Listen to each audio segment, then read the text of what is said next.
Hello guys, ito pala yung ating bistik Tagalog, no? So meron tayong 3 pirasong onion yan ang hiniwa ko na pa-ring, no? Tapos nilagay ko dyan sa oil. Tapos hindi mo lang siya masyadong lutuin. Parang pag medyo half cook na siya, kunin mo na agad kasi ilalagay natin yan mamaya sa bistik, okay?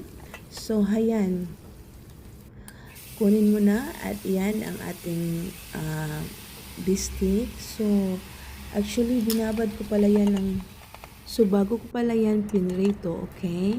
So kailangan mo siya ibabad sa dark soy sauce at saka lemon. Okay guys, depende, mga 1 hour is enough or half an hour is okay. So depende lang sa inyo, okay? So ganyan, iprito ko siya ng bahagya. Huwag masyadong pagod din, okay? Katamtaman lang, kung alam nyo na medyo brown na siya, tatanggalin nyo na, okay? So, ito yung ating garlic, okay? Chopped garlic, ho? So, yung pinagprituhan ko rin ng beef, doon ko na rin inilagay yung ating garlic para wala namang hugasan na masyado, okay? Tapos, ibabalik mo rin agad yung beef, okay? Ganyan ang pagluluto.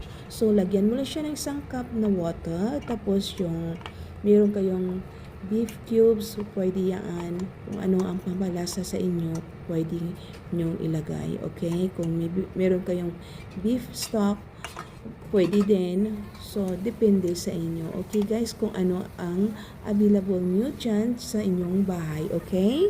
So, naglagay din pala tayo dyan ng brown sugar. Okay? Sa akin, kunti lang nilagay ko kasi ayaw ko ng medyo matamis. Okay? So, hayan. Kailangan mo lang siyang palambutin mga about siguro 40 minutes kung depende sa tigas ng inyong beef, okay? So, ito mabilis lang itong lutuin yung beef kong nabili, okay guys? So, hayan, timplahan mo lang, lagyan mo siya ng toyo or dark soy sauce again. Kung ang lasa ay hindi pa talaga gusto mo sa lasa na yan, dagdagan mo. Ganun lang talaga. At yan, ilagay mo uli yung onion na pinirito natin kanina, okay? Yan lang, ang bilis no ng bistik, pero pag bumili ka nito sa labasan, napakamahal kasi syempre mahal ang meat, di ba?